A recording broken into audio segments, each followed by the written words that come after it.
উত্তপ্ত বালুর মধ্যে শুয়াইছে। বেলালের বুকের উপরে এত বড় একটা পাথর এনে রাখছে। সারাদিন গরম বালুর মধ্যে শুয়ে রাখছে। বিকাল বেলা ওই উত্তপ্ত বালুর উপর দিয়া যখন বেলালকে টান মারছে, বেলালের পিঠের গোশতগুলো খসে খসে মাটির মধ্যে পড়ে গেছে। বেলাল এরপরেও আহাত বন্ধ করে না। আবু বকর বলে, ভাই বেলাল, মালিক এভাবে তোমাকে কষ্ট দেয়, তুমি তো ইচ্ছা করলে আল্লাহর নামটা তুমি আস্তেও নিতে পারো। মালিককে না শুনাইয়া মনে মনেও তো তুমি আল্লাহকে ডাকতে পারো। বেলাল জবাব দেয়, ও আবু বকর, আমি যখন আমার মালিকের নাম ডাকতে শুরু করি আমি এত মজা পাই, আমার পিঠের গোশত চলে যাওয়ার কষ্টের চাইতে আমার মালিকের নামে 1000 গুণে মজা বেশি পাই। এ বাবা, বেলাল আল্লাহর জন্য এত কুরবানি করছে। বেলাল নবীর বড় আশেক ছিল, কি বলেন, ঠিক কি ঠিক না? বেলালের ওয়াজ আপনারা কে না জানেন? মুআজ্জিন রাসূলুল্লাহ সাল্লাল্লাহু আলাইহি ওয়াসাল্লাম, আল্লাহর নবীর নির্বাচিত মুআজ্জিন ছিলেন বেলাল। মিনারায় উইটা আযান দিতেন, যখন আশহাদু আন্না মুহাম্মাদার রাসূলুল্লাহ বলতেন, চোখটা বাঁকা করে নবীর দিকে তাকায়া থাকতেন। নবীকে দেখা দেখা আযান দিতেন, এত ভালোবাসতেন। নবীর মহাব্বতে বেলালের দিলটা ভরা ছিল। এই বেলাল দেখতে বড় কালো ছিল, টাকা ছিল না, গোলাম ছিল, কিন্তু আল্লাহর আর রসুলের মহাব্বত থাকার কারণে বেলালের দাম কম ছিল না, বেশি ছিল। কেমন বেশি ছিল রে বাবা? 2টা উদাহরণ দিব, কষ্ট হবে নি। 1 নম্বর উদাহরণ, আল্লাহর নবী মেরাজে গেছেন। অনেকে কয় নবীর মেরাজ স্বপ্নে যুগে হয়েছে, মিথ্যা কথা। আমার নবী সশরীরে মক্কা থেকে আল্লাহর কাছে সরাসরি নিজের শরীরে সশরীরে হিজরত করেছেন। মেরাজ এটা স্বপ্নে হয় নাই, সশরীরে হয়েছে। এটা অন্য আলোচনা, ওই দিকে আমি যাচ্ছি না, বিস্তারিত দলিল আছে। আল্লাহর নবী যখন মেরাজে যায়, আল্লাহ তাআলা নবীকে জান্নাত দেখাইছেন, জাহান্নাম দেখাইছেন, সব কিছু ঘুরায়া ঘুরায়া আল্লাহ তাআলা নবীকে দেখাইছেন। আল্লাহর নবী যখন জান্নাতে ঘুরে, আল্লাহর নবী জান্নাতে ঘুরা অবস্থায় জান্নাতের মধ্যে বেলালের পায়ের আওয়াজ শুনতে পায়। আল্লাহর নবী মেরাজ থেকে আয়েশা বলে, বেলাল, এ কালো বেলাল, এ জমিনের বেলাল, কি এমন আমল করো রে বেলাল, তুমি আছো জমিনে কিন্তু তোমার পায়ের আওয়াজ চলে গেছে জান্নাতে। আল্লাহু আকবার, জোরে কোন। বেলাল চোখের পানি ছেড়ে দেয়। কালো বেলালের দাম এত বাইরে গেছে, জমিনের বেলালের পায়ের আওয়াজ আল্লাহর আরশে আজিমে পৌঁছায় দিছে। এ বাবা, কালো বেলালকে আমার নবী কত মহাব্বত করতেন। আল্লাহর নবী যখন মদিনায় গেছেন, কষ্ট হইতেছে নাকি আপনাদের?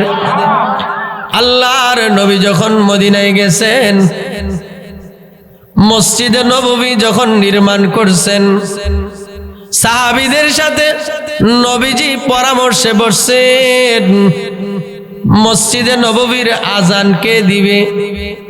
আজানের অনেক বড় লম্বা ইতিহাস আছে, আজান কিভাবে চালু হয়েছে ওই দিকে আমি যাচ্ছি না। আল্লাহর নবী পরামর্শে বসছেন, মসজিদের নববীর প্রথম মুয়াজ্জিন কে হবে, আজান কে দিবে? সাহাবায়ে কেরাম সর্বপ্রথম রায় দিলেন, ইয়া রাসূলুল্লাহ, মসজিদে নববীর মুয়াজ্জিন হবে আবু বকর। কারণ আবু বকর আপনার হিজরতের রাতের সাথে,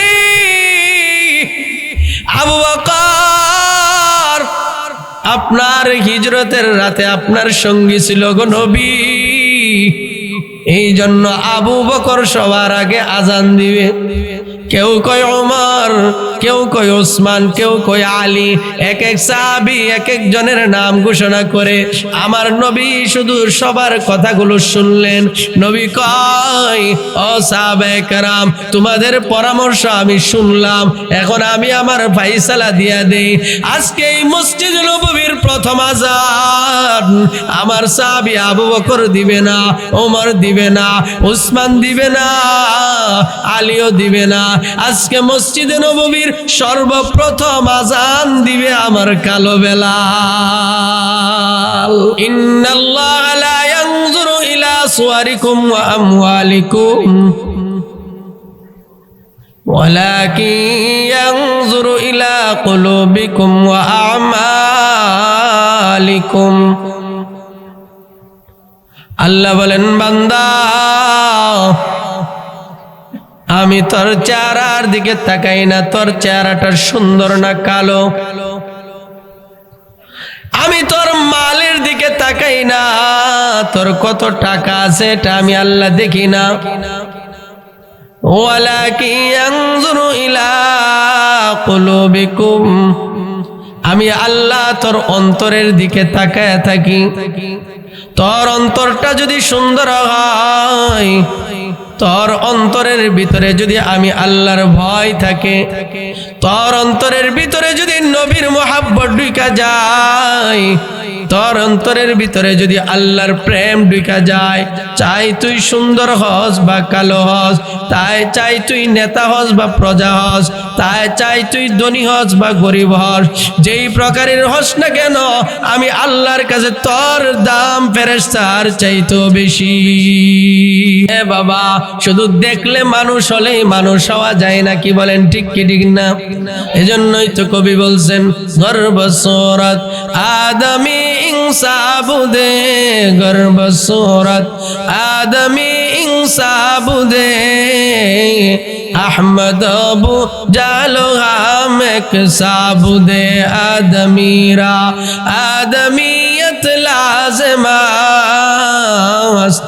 ওদের আগার গুনাবাশদ হি জমাস।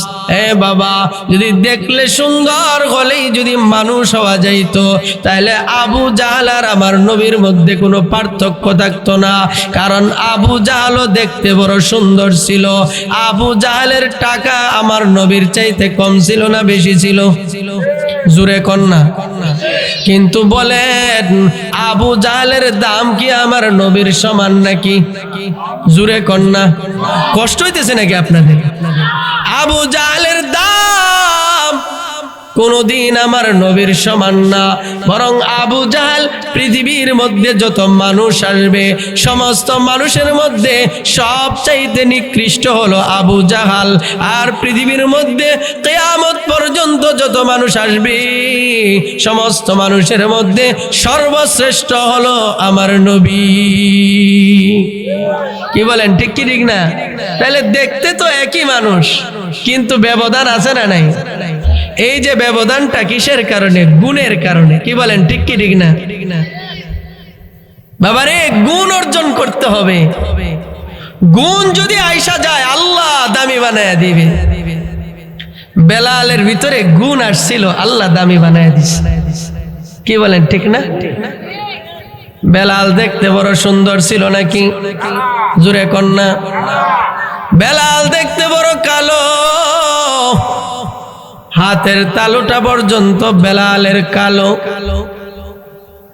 বড় ধনী মানুষ ছিল, বিষয়টা এমন না। উমাইয়ার বাড়ির গোলাম। নেতা ছিল, বিষয়টা এমন না। আরেকজনের বাড়িতে কাজ করে। বেলালের ভিতরে আল্লাহর প্রেম ঢুকে গেছে। বেলাল কাজ করে আর বলে আহাদ আহাদ আহাদ, বেলাল ডাকতেছে। মালিক গিয়া পিছন থেকে বলে, কিরে বেলাল, কারে ডাকো? আহাদ আহাদ বলে, কারে ডাকো? বেলাল মালিককে জবাব দেয়, আমি আমার মালিককে ডাকি। সুবহানাল্লাহ কইতেন না? মালিক মনে মনে ভাবছে, এতদিনে ভালো একটা কর্মচারী পাইছি, আমাকে 24 ঘন্টা ডাকে। বেলাল আহাদ আহাদ জপে কয়েকদিন চলে গেছে। মালিক আবার গিয়া বলে, বেলাল তুমি কারে ডাকো? বেলাল নির্ভয়ে জবাব দেয়, আমি আমার মালিককে ডাকি। মালিকের মনে সন্দেহ, কিরে কোন মালিককে বেলাল ডাকে? মালিক জিজ্ঞাসা করে, বেলাল কোন মালিককে তুমি ডাকো? বেলাল বলে, মালিক আমার, আমি ওই মালিককে ডাকি যিনি আমারও মালিক তোমারও মালিক। সুবহানাল্লাহ। আস্তে কইেন, গুণ হইব মিয়া, আরো জোরে বলেন সুবহানাল্লাহ। এই কথা বলতে দেরি বেলালের মালিক উমাইয়ার চান্দি গরম হয়ে গেছে। الشاهدين والشاكرين والحمد لله رب العالمين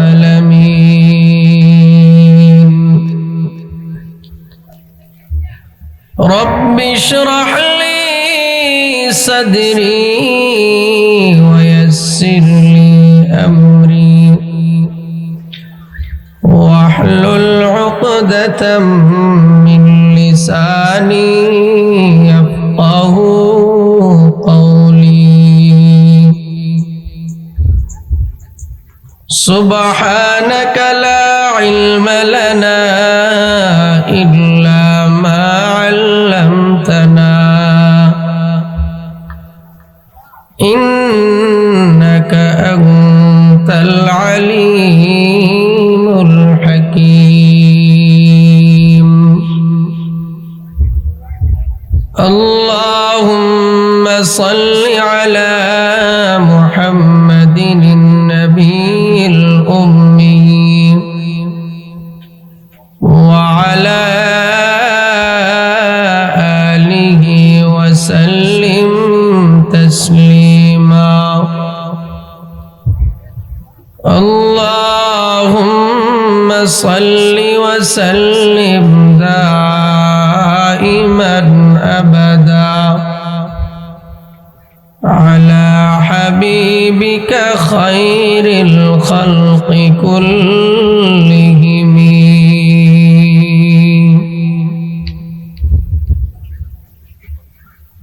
साहिल से लगेगा कभी मेरे भी सफीना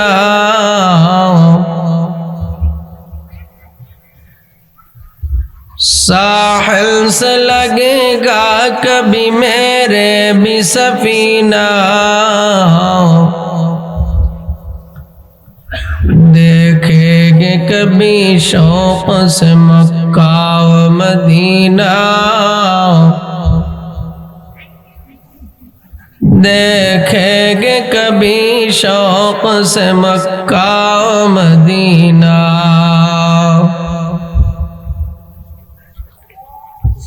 मोमिन जो फिदा नक्श कफे पाए नबी हो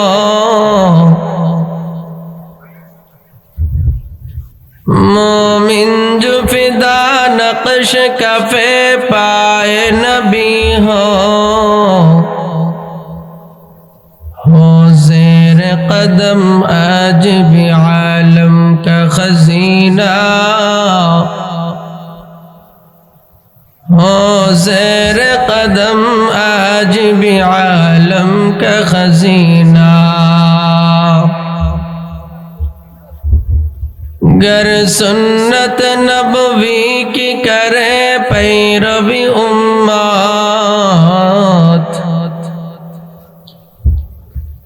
गर सुन्नत नबवी की करे पैरवी उम्मत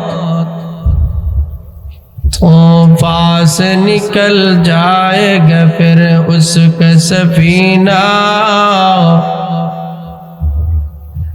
तो पास निकल जाएगा फिर उसका सफीना ला इलाहा इल्लल्लाह ला इलाहा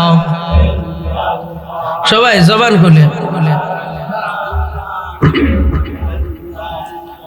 লা ইলাহা ইল্লাল্লাহ লা ইলাহা ইল্লাল্লাহ লা ইলাহা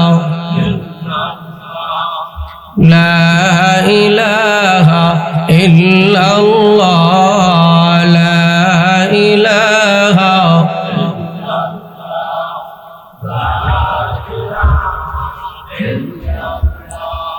لا إله إلا الله لا إله إلا الله لا إله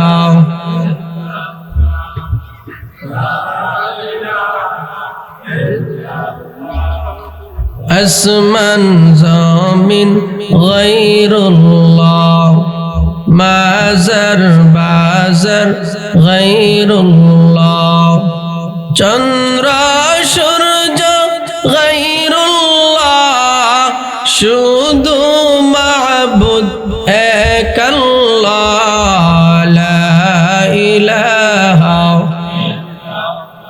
মুহাব্বত লা ইলাহা লা ইলাহা ইল্লাল্লাহ লা ইলাহা ইল্লাল্লাহ লা ইলাহা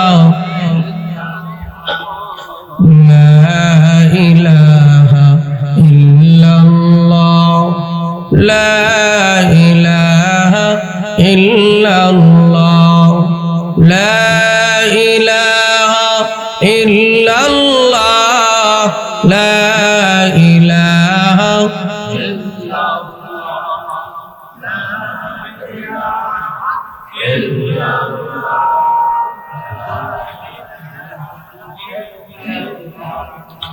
Allah Allah Allah Allah Allah Allah Allah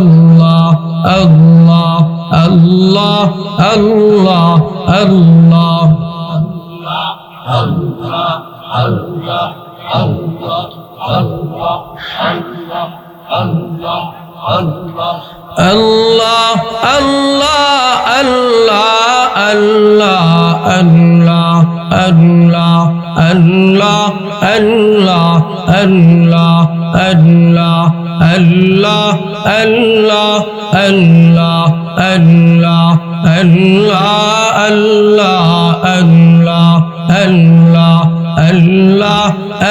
Allah Allah Allah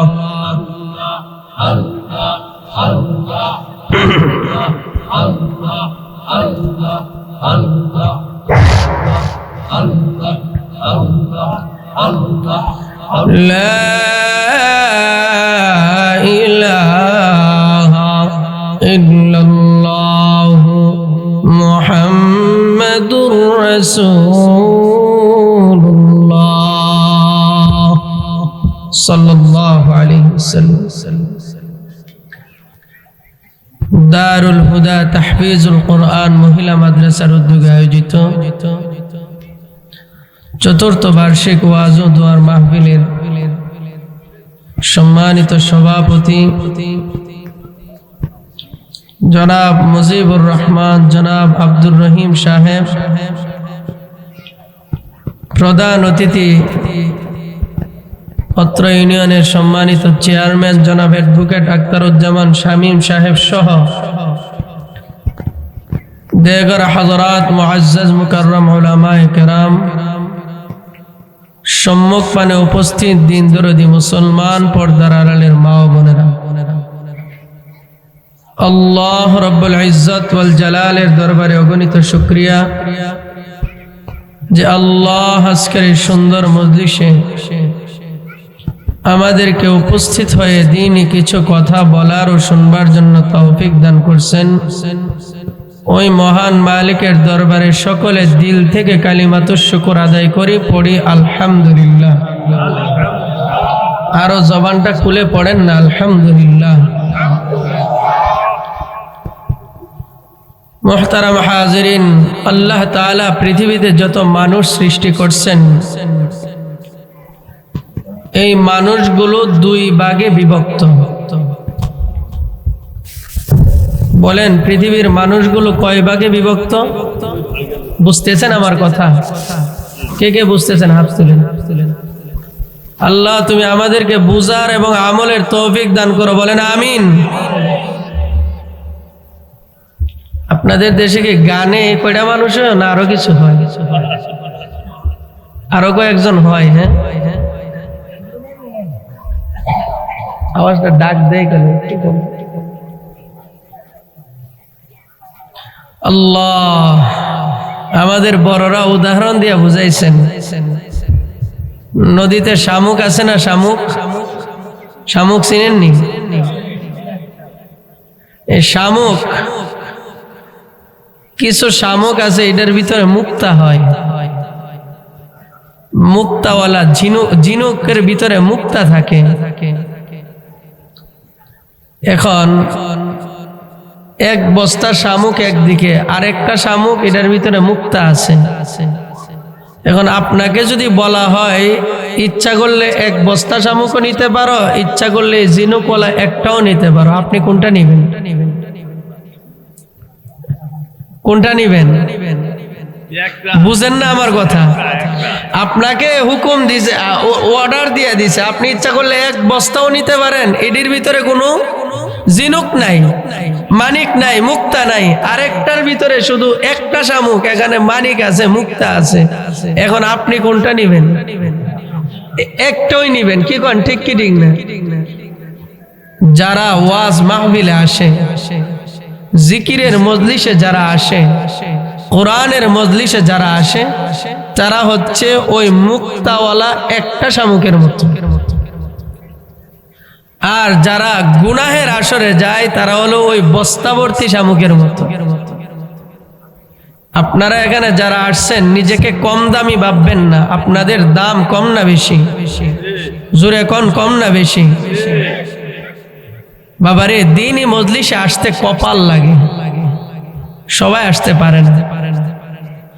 ভাগ্য লাগে, ভাগ্য ছাড়া কোরআনের মজলিসে বসা যায় না। আল্লাহ যে আমাদেরকে বসাইছে এই জন্য আমরা খুশি না বেজার? লম্বা আলোচনা করব না, অল্প সময় ইনশাআল্লাহ আলোচনা গুছিয়ে ফেলার চেষ্টা করব। আওয়াজটা বাড়ি খাইতেছে, আরেকটু ইয়ে করেন, কমান।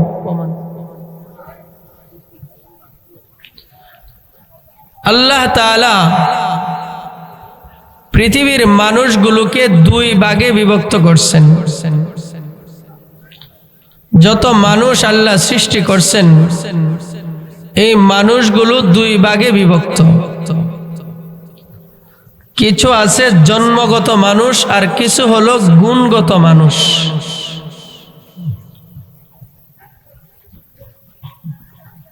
জন্মগত মানুষ কারা?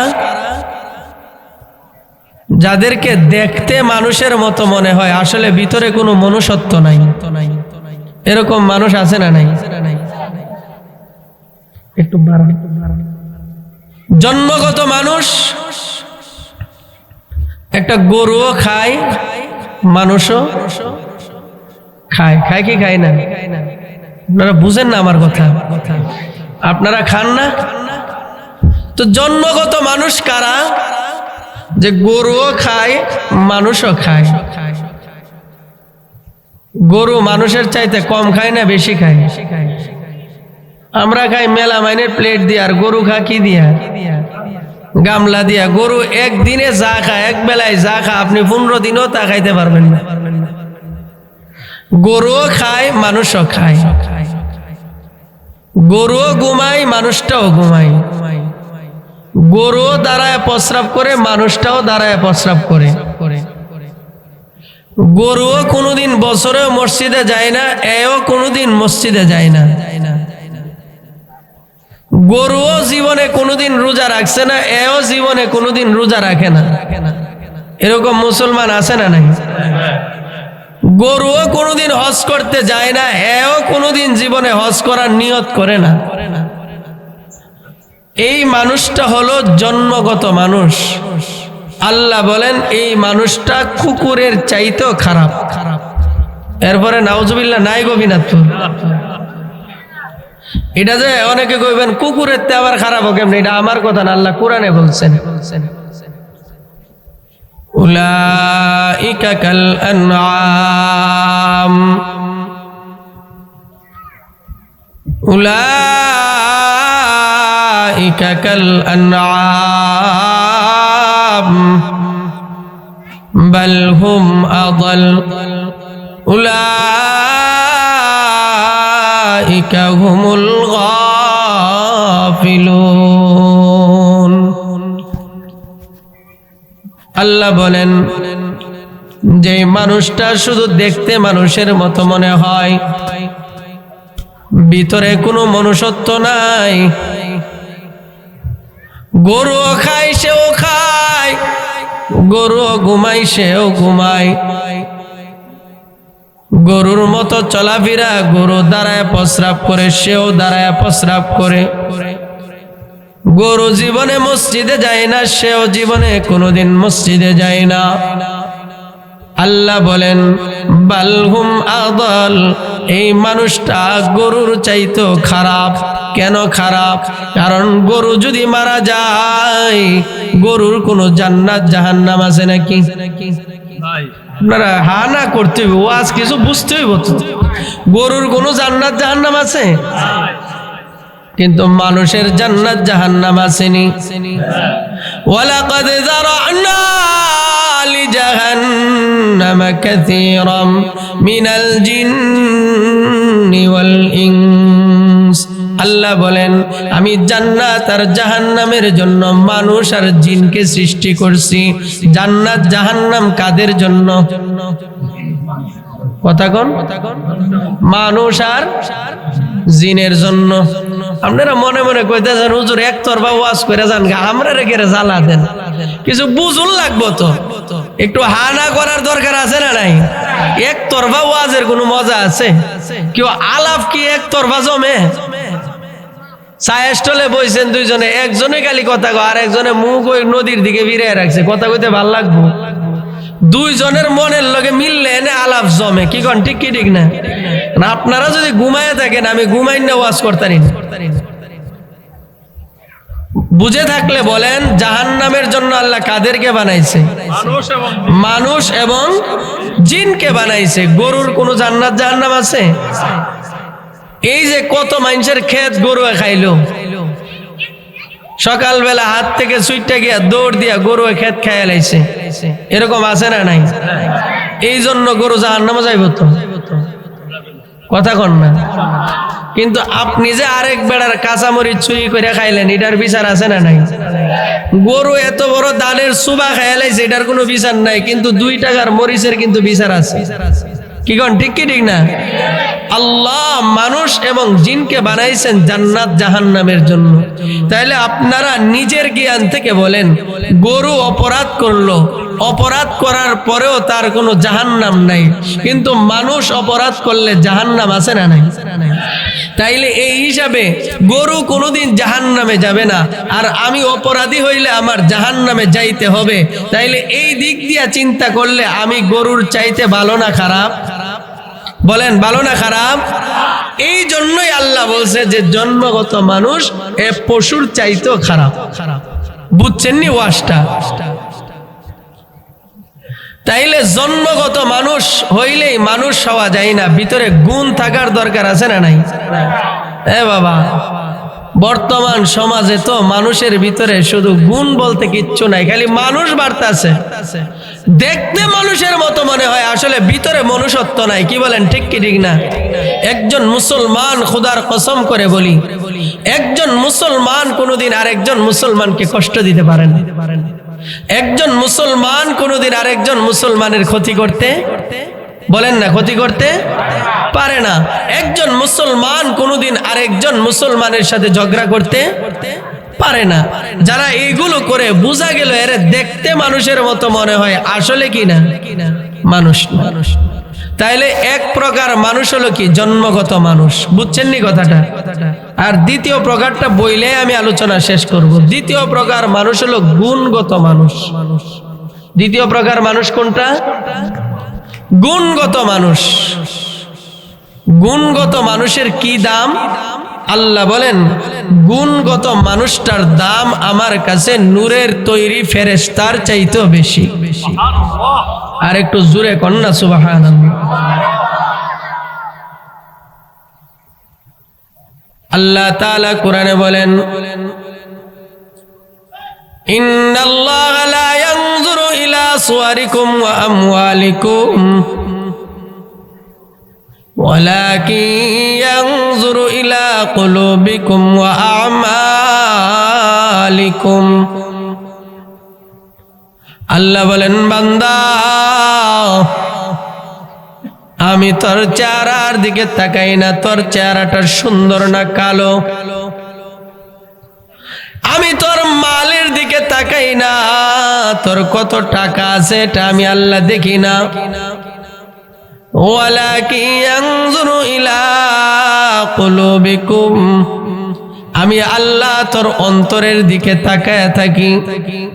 তোর অন্তরটা যদি সুন্দর হয়, তোর অন্তরের ভিতরে যদি আমি আল্লাহর ভয় থাকে, তোর অন্তরের ভিতরে যদি নবীর মোহাব্বত ঢুকা যায়, তোর অন্তরের ভিতরে যদি আল্লাহর প্রেম ঢুকা যায়, চাই তুই সুন্দর হস বা কালো হস, তাই চাই তুই নেতা হস বা প্রজা হস, তাই চাই তুই ধনী হস বা গরিব হস, যেই প্রকারের হস না কেন, আমি আল্লাহর কাছে তোর দাম ফেরেশতার চাইতো বেশি। এ বাবা, শুধু দেখলে মানুষ হলেই মানুষ হওয়া যায় না। কি বলেন, ঠিক কি ঠিক না?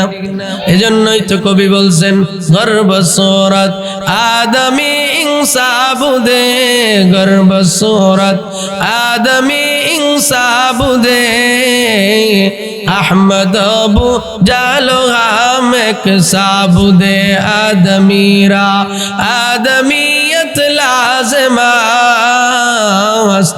ওদের আগার গুনাবাশদ হি জমাস। এ বাবা, যদি দেখলে সুন্দর হলেই যদি মানুষ হওয়া যাইতো, তাহলে আবু জাহল আর আমার নবীর মধ্যে কোনো পার্থক্য থাকতো না। কারণ আবু জাহলও দেখতে বড় সুন্দর ছিল। আবু জাহলের টাকা আমার নবীর চাইতে কম ছিল না বেশি ছিল? জোরে কন্যা।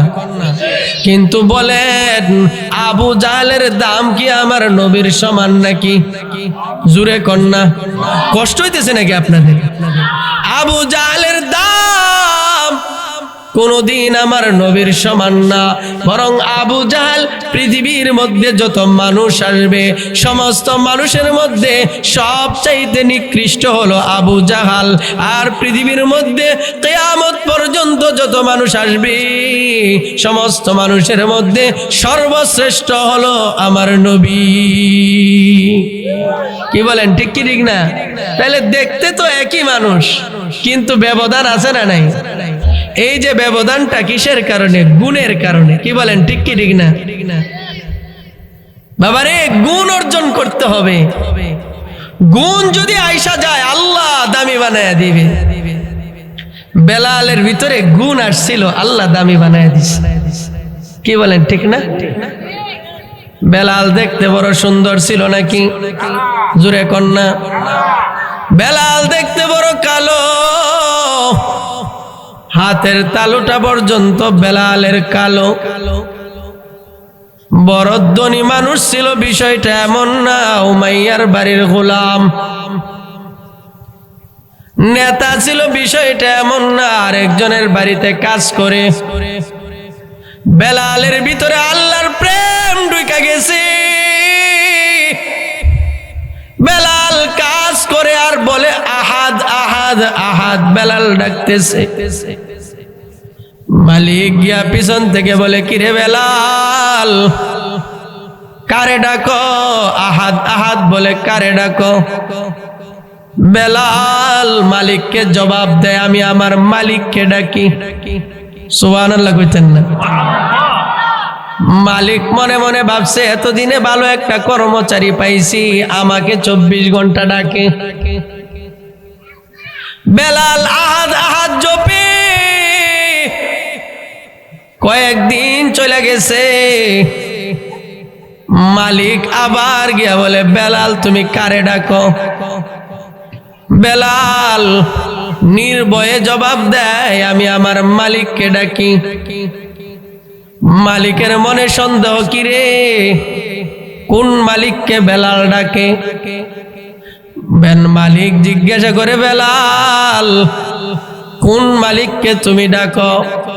বেলাল বলে, মালিক আমার, আমি ওই মালিককে ডাকি যিনি আমারও মালিক তোমারও মালিক। সুবহানাল্লাহ। আস্তে কইেন, গুণ হইব মিয়া, আরো জোরে বলেন সুবহানাল্লাহ। এই কথা বলতে দেরি বেলালের মালিক উমাইয়ার চান্দি গরম হয়ে গেছে। উত্তপ্ত বালুর মধ্যে শুয়াইছে। বেলালের বুকের উপরে এত বড় একটা পাথর এনে রাখছে। সারাদিন গরম বালুর মধ্যে শুয়ে রাখছে। বিকাল বেলা ওই উত্তপ্ত বালুর উপর দিয়া যখন বেলালকে টান মারছে, বেলালের পিঠের গোশতগুলো খসে খসে মাটির মধ্যে পড়ে গেছে। বেলাল এরপরেও আহাদ আহাদ বন্ধ করে না। আবু বকর বলে, ভাই বেলাল, মালিক এভাবে তোমাকে কষ্ট দেয়, তুমি তো ইচ্ছা করলে আল্লাহর নামটা তুমি আস্তেও নিতে পারো। মালিককে না শুনাইয়া মনে মনেও তো তুমি আল্লাহকে ডাকতে পারো। বেলাল জবাব দেয়, ও আবু বকর, আমি যখন আমার মালিকের নাম ডাকতে শুরু করি, আমি এত মজা পাই, আমার পিঠের গোশত চলে যাওয়ার কষ্টের চাইতে আমার মালিকের নামে 1000 গুণে মজা বেশি পাই। এ বাবা, বেলাল আল্লাহর জন্য এত কুরবানি করছে। বেলাল নবীর বড় আশেক ছিল, কি বলেন ঠিক কি ঠিক না? বেলালের ওয়াজ আপনারা কে না জানেন? মুআজ্জিন রাসূলুল্লাহ সাল্লাল্লাহু আলাইহি ওয়াসাল্লাম, আল্লাহর নবীর নির্বাচিত মুআজ্জিন ছিলেন বেলাল। মিনারায় উইটা আযান দিতেন, যখন আশহাদু আন্না মুহাম্মাদার রাসূলুল্লাহ বলতেন, চোখটা বাঁকা করে নবীর দিকে তাকায়া থাকতেন। নবীকে দেখা দেখা আযান দিতেন, এত ভালোবাসতেন। নবীর মোহাব্বতে বেলালের দিলটা ভরা ছিল। এই বেলাল দেখতে বড় কালো ছিল, টাকা ছিল না, গোলাম ছিল, কিন্তু আল্লাহর আর রসুলের মোহাব্বত থাকার কারণে বেলালের দাম কম ছিল না, বেশি ছিল। কেমন বেশি ছিল রে বাবা? 2টা উদাহরণ দিব, কষ্ট হবে নি। 1 নম্বর উদাহরণ, আল্লাহর নবী মেরাজে গেছেন। অনেকে কয় নবীর মেরাজ স্বপ্নে যুগে হয়েছে, মিথ্যা কথা। আমার নবী সশরীরে মক্কা থেকে আল্লাহর কাছে সরাসরি নিজের শরীরে সশরীরে হিজরত করেছেন। মেরাজ এটা স্বপ্নে হয় নাই, সশরীরে হয়েছে। এটা অন্য আলোচনা, ওই দিকে আমি যাচ্ছি না, বিস্তারিত দলিল আছে। আল্লাহর নবী যখন মেরাজে যায়, আল্লাহ তাআলা নবীকে জান্নাত দেখাইছেন, জাহান্নাম দেখাইছেন, সব কিছু ঘুরায়া ঘুরায়া আল্লাহ তাআলা নবীকে দেখাইছেন।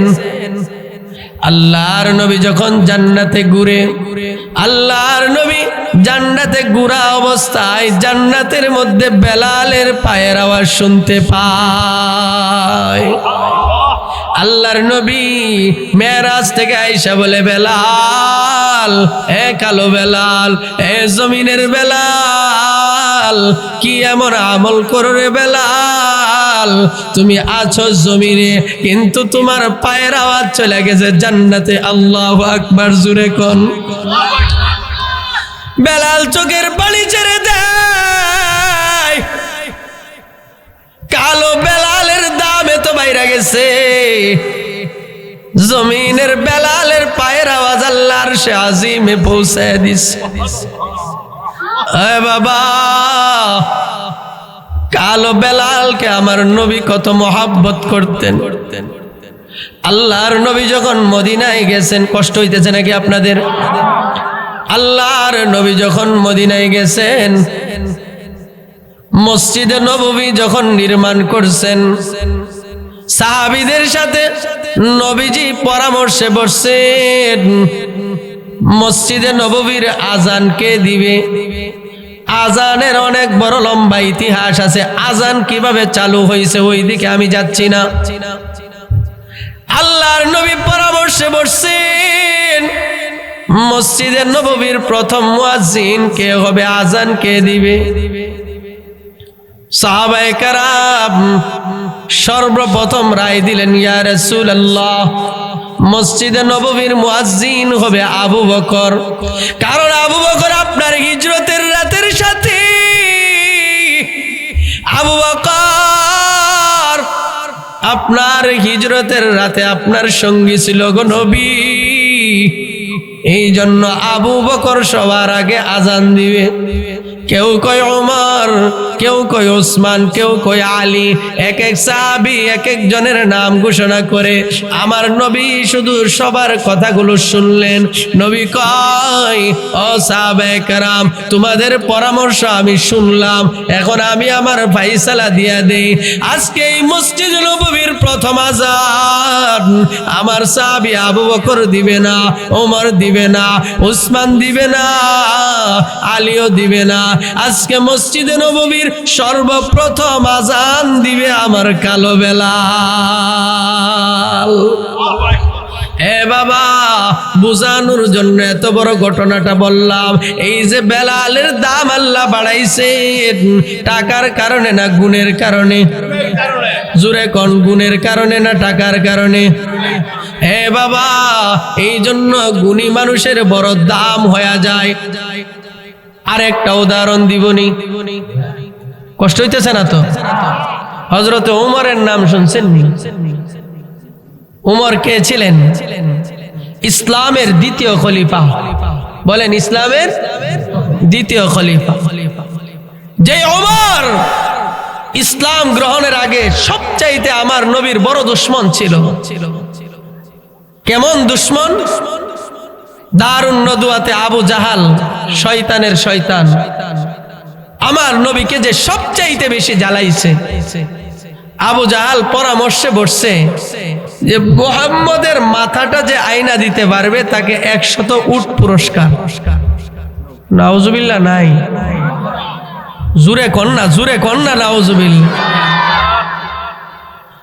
ওই জমানায় 100 উট বর্তমানে 100 প্রাইভেট কার সমান। একটা উটের দাম প্রাইভেট কারের চাইতে কম না বেশি? বর্তমানেও বেশি। একটা উটের দাম 30 লক্ষ টাকার চাইতে বেশি। 30 লক্ষ টাকা হইলে একটা প্রাইভেট কার কিনা যাইতো না? তো 100 উট মানে 100 প্রাইভেট কার। পুরস্কারটা ছোট না বড়? কেউ সাহস করে না নবীর মাথা আনার জন্য, এমনকি আবু জাহাল নিজেও সাহস করে না। কারণ আবু জাহাল জানে যে মুহাম্মদের মাথা সহজে আনা যাইতো না। সুবহানাল্লাহ কইতেন না? কেমনে জানে? এটার আরেকটা উদাহরণ দিমুনি। আবু জাহাল একদিন আবু জাহেলের কাছে টাকা পাওনা ছিল এক কাফের। তো আবু জাহেল কিছু নেতা দেখবেন এমনি দান মাশাআল্লাহ জবরদস্ত, কিন্তু আরেকজনের টেহা মাইরা। রাগ করেন না, রাগ করেন না, আছে না নাই? বাবারে বাবারা, উপরে উপরে ফিটফাট, তলে কি সদরঘাট, মাশাআল্লাহ, উপরে হাজী সাহেব। বাবারে বাবা, কিছু হাজী সাহেব নিলিখকে এরকম চিনি যে রুমালের উপরে টুপি লাগা, কিন্তু তলে তলে ঝগড়া এক নাম্বার। রাগ করেন না বাবা। হ্যাঁ, আল্লাহ সুরত দেখবে না, আল্লাহ দিল দেখে। কি বলেন, ঠিক কি ঠিক না? তুমি মনে মনে কি করো না করো সব আল্লাহ জানে, জানে কি জানে না? হ্যাঁ। তো আবু জাহাল সে টাকা দেয় না। টাকা না দেওয়ার কারণে গরিব লোকটা চিন্তা করতেছে কেমনে টাকা লই, নেতার কাছে বারবার গিয়ে কত জানা। আমাদের দেশে এই দুঃখে অনেক মানুষ ঋণ আর দিতে চায় না। টাকা নেই বলা এরকম ভাবে কয় যে এর মতো বুজুর্গ আর কেউ নাই, নিতে পারলে আর তার সাথে দেখাই করে না। কথা কন, ঠিক কি ঠিক না? খেতার তলে থাকিয়া কয় আমি নরসিংদী আছি, 2 দিন পরে আইও, অথচ ঘরের ভিতরে খেতার তলে। হ্যাঁ বাবা, এই যে ঋণ নিয়ে কবরে গেলা, আল্লাহ মাফ করবে নি? অনেক মানুষ আছে বিদেশের জন্য টাকা জমা দিছে, ক্ষেতের টাকা পাও না, এই টাকা সেই টাকা, বড় লোক মাশাআল্লাহ, কিন্তু তার কাছে চাওয়ারও সাহস নাই। এরকম লোক আছে না নাই? বাবারে, দুনিয়াতে সে চাইতে পারলো না, কিন্তু কিয়ামতের ময়দানে তো খেলা হবে সমান সমান। কি হবে, ঠিক কি ঠিক না? তা আবু জাহেলের কাছে তার টাকা চাওয়ার কোনো সাহস নাই। এখন গরিব লোকটা চিন্তা করতেছে কেমনে চায়। গরিব লোকটা মনে মনে ভাবতেছে একটু মুহাম্মদের কাছে গিয়া দেখি সে আমার টাকাটা নিয়ে দিতে পারে কিনা। সুবহানাল্লাহ কইতেন না? গরিব লোকটা নবীজির কাছে গিয়া বলে, মুহাম্মদ তুমি তো আল আমিন, আরবের সবাই তোমাকে বিশ্বাস করে, আবু জাহাল তো আমার টাকাটা দেয় না, তুমি একটু আমাকে সহযোগিতা করবা? আল্লাহর নবী তো ছিলেন রাহমাতুল লিল আলামিন। নবীর দিলে তো সমস্ত মাখলুকাতের জন্য মায়া ছিল, শুধু মানুষের জন্য না, আমার নবী উটের জন্য, প্রাণীর জন্য মায়া ছিল। কি বলেন, ঠিক কি ঠিক না? ওয়াজ খালি মনে হয়ে যা। আল্লাহর নবী রাস্তা দিয়ে হাঁটতেছে, একটা উট ক্ষুধার্ত বসে রয়েছে। আল্লাহর নবী মালিককে ডাকাইছেন, ডাকায় বলে উটের এই অবস্থা কেন? উটের জবান আল্লাহ খুইলা দিলেন। উট নবীকে বুঝায় বলতেছে, নবী গো, সে আমার দ্বারা কাজ বেশি নেয়, খাবার কম দেয়। আল্লাহর নবী মালিককে ডাইকা বলেন, সাবধান, তুমি যদি তার থেকে কাজ বেশি নাও আর খাবার কম দাও, কিয়ামতের ময়দানে এই গরুটা তোমার বিরুদ্ধে আল্লাহর কাছে নালিশ করবে। আমাদের দেশে কিছু লোক আছে, গরু এমন মেয়েরা বানাইছে এটারে, আল্লাহ আড্ডি সব বাড়ে গেছে, কোনো খাওন দেয় না। আছে না নাই? আর বাড়ি মারে কি হেদরা। এ বাবা, গরুরেও যদি অকারণে একটা বাড়ি দেন, কিয়ামতের ময়দানে আপনি জালেম হয়ে দাঁড়াতে হবে। নাউজুবিল্লাহ কন্যা। এজন্য যারা গরু ছাগল পালেন, অসুস্থ হইলে চিকিৎসা করবেন, ফ্যান পানি ভালো করে খাওয়ায়েন, নাইলে গরু হাসরের ময়দানে বিরুদ্ধে চলে যাবে। কি বলেন, ঠিক কি ঠিক না? তো নবীজি সমস্ত পৃথিবীর জন্য রহমত ছিলেন। লোকটা যখন আয়েশা নবীর কাছে বলছে, চোখের পানি ছেড়ে দিয়ে নবীর মায়া লাগে গেছে। আল্লাহর নবী কয়, চলো আমার সাথে। আল্লাহর নবী রাহমাতুল লিল আলামিন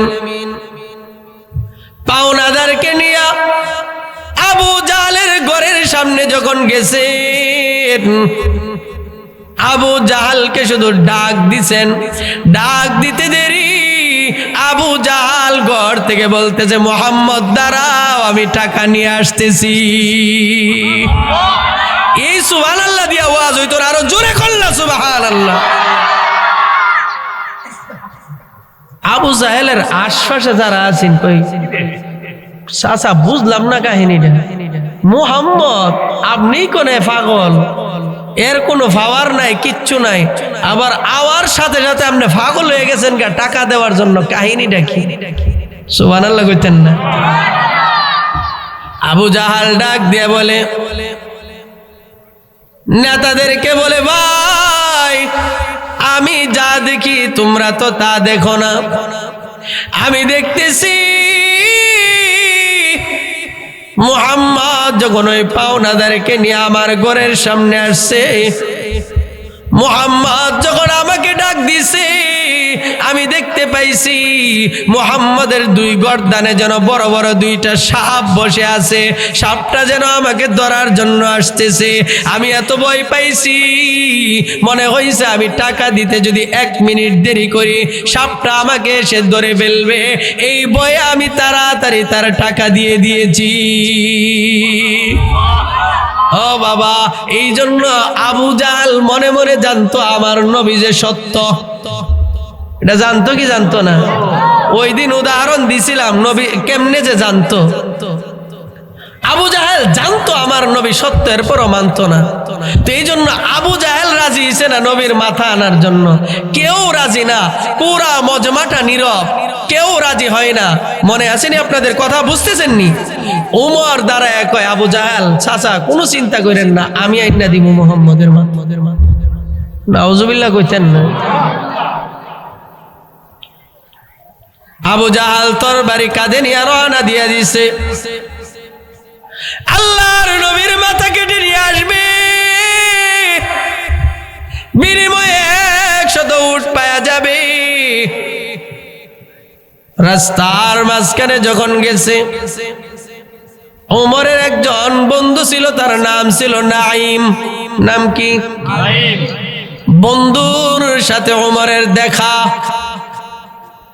বন্ধু ডাক দিয়ে বলে, বন্ধু ওমর কই যাও, কোথায় রওনা দিলা তরবারি নিয়ে? মাথা খুব গরম। ওমর বলে, বন্ধু কথা কইস না, সময় কম, পুরস্কার বেশি। মুহাম্মদের মাথা আনার জন্য রওনা দিয়েছি, যদি আনতে পারি 100 উট আমার জন্য পুরস্কার। নাঈম ডাক দিয়ে বলে, বন্ধু মুহাম্মদের মাথা পরে আনো, আগে তোমার ঘরের খবর লও। তোমার বোন আর তোমার ভগ্নিপতি কালিমা পরে মুসলমান হয়ে গেছে। ওমরের মাথা সরা কমছে না বাড়ছে? তরবারি নিয়ে কয়, মুহাম্মদের মাথা পরে আনবো, আগে বোনের মাথাটা সাইজ করে আসি। ওমর তরবারি নিয়ে বোনের বাড়িতে চলে গেলেন। দরজার কাছে যখন গেলেন, ওমর তাকায় দেখে ভিতর থেকে আল্লাহর কালামের তেলাওয়াত ভেসে আসতেছে। ওমর দরজার মধ্যে যখন খটখট আওয়াজ দিলেন, বোন জামাই গিয়া পলায়ন করছে ওমরের বয়ে। কিন্তু উমরের বোন যে সে পলায়ন করে নাই, কারণ ভাই যেহেতু উমর, তাইলে উমরের বোন যে তার দিলেও সাহস কম থাকবে না বেশি? এক বাপের ঘর তুই তো হইছে কি কন, ঠিক কি ঠিক না? এই জন্য উমরের বোন কয়, জামাই ফলাইলে ফালাক, আমি ফলাইতাম না, আল্লাহর জন্য ইমান আনছি, জীবন দিল ইমানের উপরেই থাকবো। সুবহানাল্লাহ জোরে কইতেন না? ওমর দরজার মধ্যে আঘাত করে বোন দরজা খুলে না, তরবারির আছাড় দিয়ে দরজার মধ্যে এমন জোরে আঘাত করছে, দরজাটা ভেঙে গেছে। ওমর ভিতরে প্রবেশ করছে,